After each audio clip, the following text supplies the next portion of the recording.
Bismillahirrahmanirrahim. Assalamualaikum warahmatullahi wabarakatuh. Izin memperkenalkan diri, nama saya Raja Ahmad Fahrudin dari kelompok 8 beserta anggota kelompok 8 lainnya, yaitu Saudara Nolan Arbi, Saudari Aini, beserta Saudara Randi Saputra. Di sini kami telah menyelesaikan tugas makalah kami dengan tema Tata Kelola Pemerintahan yang Baik. Dan kami sangat berterima kasih kepada dosen pengampu, yaitu Bapak Rudi Santoso, SH, MHI, MH, yang telah memberikan tugas dan arahan kepada kami, sehingga kami dapat menyelesaikan tugas makalah kami dengan baik dan mendapatkan ilmu yang bermanfaat. Di sini kami akan mempresentasikan tugas makalah kami dengan tema Tata Kelola Pemerintahan yang Baik. Indonesia saat ini mengalami krisis ekonomi yang mencakup di segala bidang, yang disebabkan oleh tata kelola pemerintahan yang masih kurang baik. Kita dapat melihat atau menyaksikan kasus-kasus korupsi, penegakan hukum yang masih belum berjalan dengan sebagaimana mestinya, serta kualitas pelayanan masyarakat yang masih kurang baik, sehingga menyebabkan berkurangnya rasa kepercayaan masyarakat terhadap pemerintah itu sendiri. Nah, di sini kelompok kami akan menjelaskan materinya, yaitu 1. Bagaimana sih tata kelola pemerintahan yang baik? Yang kedua, prinsip-prinsip tata kelola pemerintahan yang baik. Dan yang ketiga, ciri tata kelola pemerintahan yang baik dan bersih. Dan untuk materi yang pertama akan dijelaskan atau akan dipresentasikan oleh Saudara Randi Saputra. Assalamualaikum warahmatullahi wabarakatuh. Saya Randi Saputra dengan NPM 2021020208 dari kelompok 8 yang akan menyampaikan materi 1, yaitu pengertian tata kelola pemerintah yang baik. Baik, langsung saja ke materi pengertian tata kelola pemerintah yang baik. Bangsa Indonesia menghadapi gelombang besar pada masa reformasi. Dalam upaya menghadapi tantangan tersebut, perlu dikembangkan komitmen yang tinggi untuk menerapkan nilai luhur dan prinsip tata kelola pemerintah yang baik, atau good governance. Kata good governance bermakna pertama, berorientasi pada kepentingan masyarakat, bangsa, dan negara. Kedua, keberdayaan masyarakat. Ketiga, pemerintah yang bekerja sesuai dengan hukum negara. Berikut ini merupakan 4 pengertian good governance, yaitu 1. Good governance merupakan kerja suatu lembaga. Misalnya, kinerja pemerintah suatu negara, perusahaan, atau organisasi masyarakat. Kedua, good governance merupakan penerjemah konkret dari demokrasi dengan meniscayakan civic culture sebagai penopang keberlanjutan demokrasi tersebut. 3. Good governance merupakan pengelolaan pemerintah yang baik. 4. Good governance diartikan aslinya atau tidak diterjemahkan karena memandang luasnya dimensi good governance yang tidak bisa direduksi hanya menjadi pemerintah semata.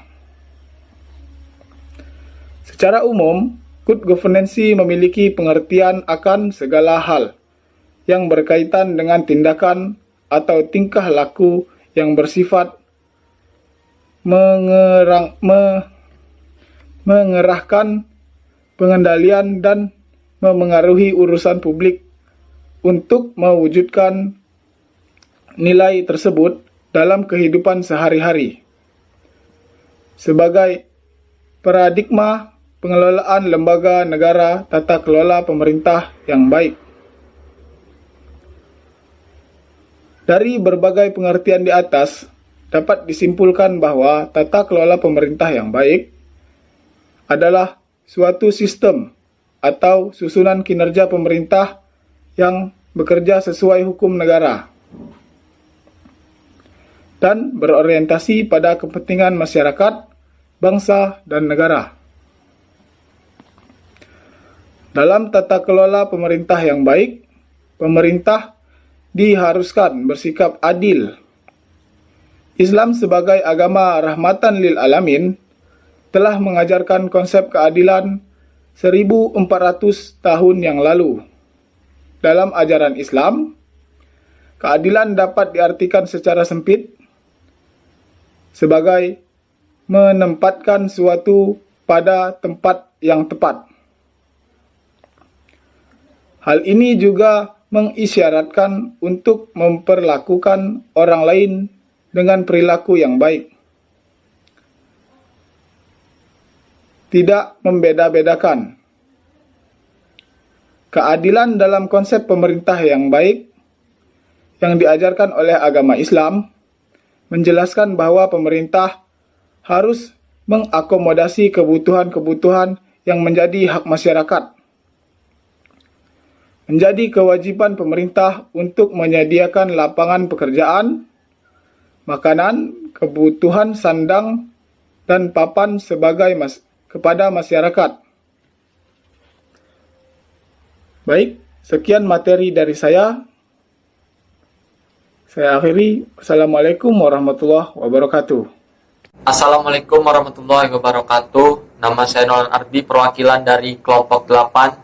Di sini saya ingin mempresentasikan mengenai prinsip tata kelola pemerintahan yang baik. Perspektif governance mengaplikasikan terjadinya pengurangan peran pemerintah.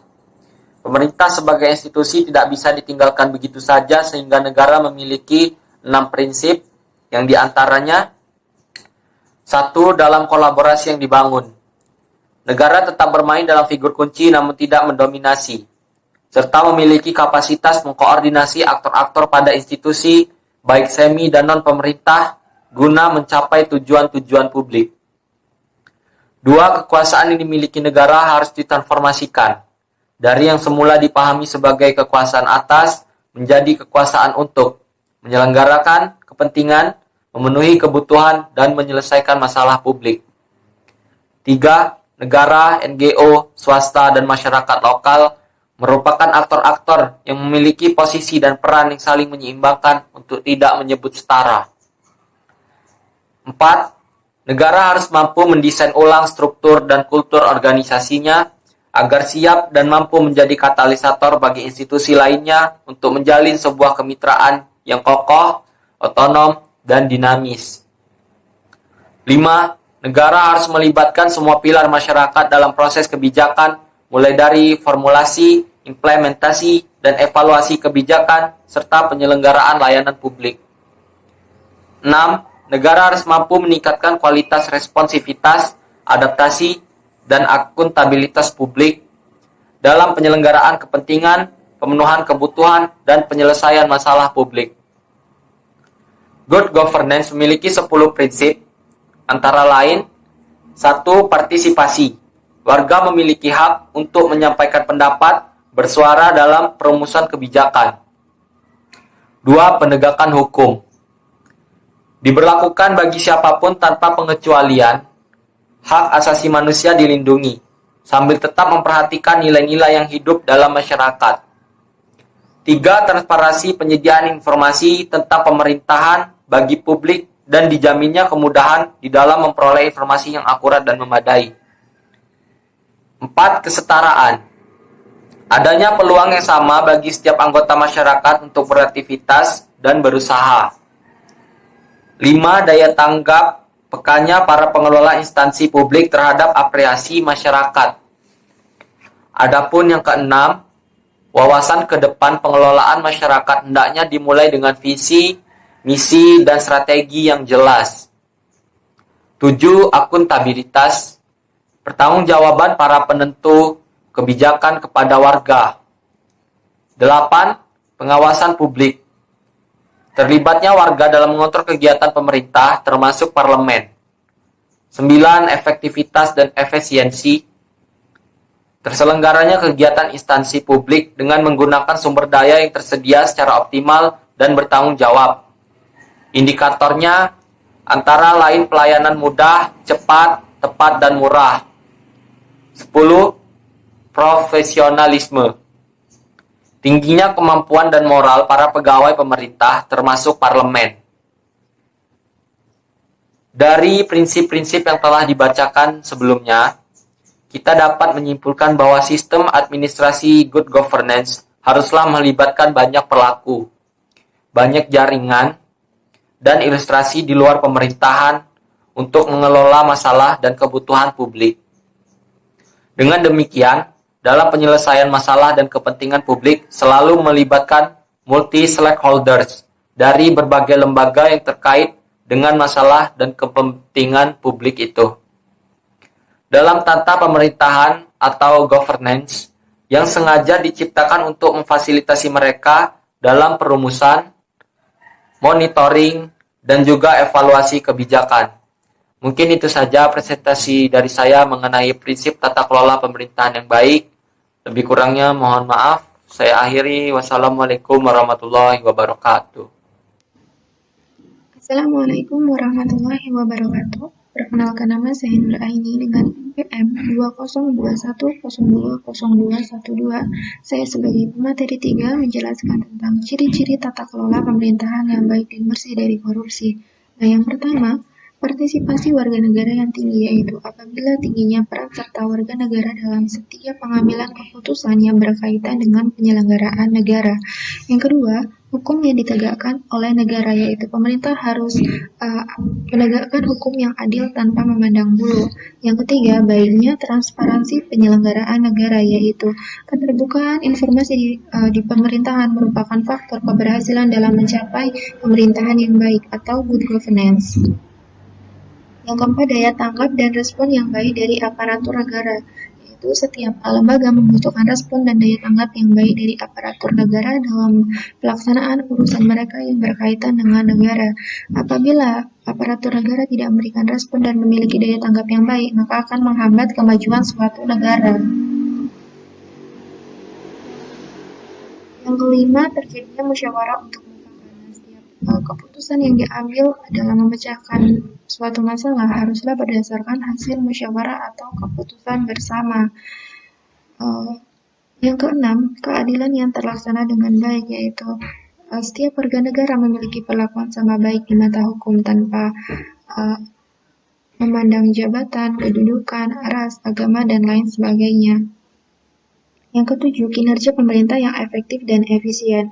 Nah, agar dapat memberikan pelayanan yang baik dan mampu bersaing di dunia internasional, pemerintah haruslah memiliki kinerja yang efektif dan efisien. Yang kedelapan, pertanggungjawaban pemerintah yang jelas. Nah, dalam melaksanakan tugasnya, pemerintah harus rutin memberikan laporan pertanggungjawabannya untuk kemudian dievaluasi oleh rakyat atau DPR.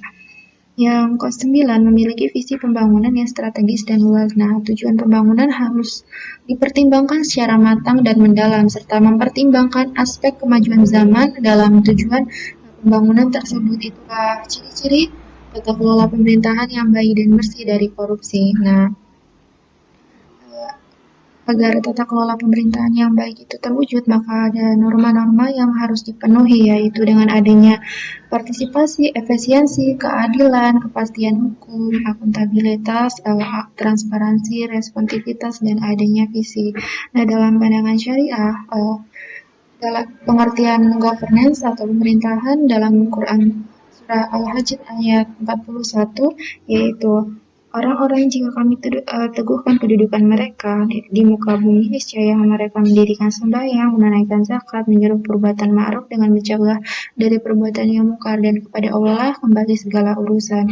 Nah, dari ayat ini terdapat 3 aspek governance. Yang pertama, spiritual governance. Yang kedua, economic governance. Yang ketiga, political governance. Nah, dalam mewujudkan good governance dalam 3 aspek ini diperlukan beberapa nilai yang terdapat beberapa asas-asas tata kelola pemerintahan yang baik. Nah, dengan memperhatikan ayat-ayat Al-Quran serta Sunnah Rasul, terdapat beberapa nilai-nilai dasar yang dapat dijabarkan menjadi asas-asas tata kelola pemerintahan yang baik, yaitu syura, meninggalkan hal yang tidak bernilai guna, keadilan, ukhuwah, dan amanah. Kesimpulan, tata kelola pemerintahan yang baik atau good governance adalah suatu sistem atau kinerja pemerintah yang bekerja sesuai hukum negara dan berorientasi pada kepentingan masyarakat, bangsa, dan negara. Ada beberapa prinsip yang harus diperhatikan dalam tata kelola pemerintahan yang baik, yaitu partisipasi, penegakan hukum, transparansi, keadilan, dan visi strategis. Dan ada 3 pilar tata kelola pemerintahan yang baik atau good governance, yaitu negara, sektor swasta, dan masyarakat. Dan ada 3 karakteristik dasar pemerintahan yang baik, yaitu 1. Pluralisme yang tinggi, 2. Tingginya sikap toleransi, dan yang ketiga, tegaknya prinsip demokrasi. Ciri pemerintah yang baik adalah apabila tercapainya prinsip-prinsip dari tata kelola pemerintahan yang baik atau good governance. Cukup sekian kesimpulan dan presentasi dari makalah kami. Apabila ada kesalahan dalam penulisan makalah dan tutur kata dalam pembuatan presentasi video kami ini, kami mohon maaf sebesar-besarnya. Kurang lebihnya, wassalamualaikum warahmatullahi wabarakatuh.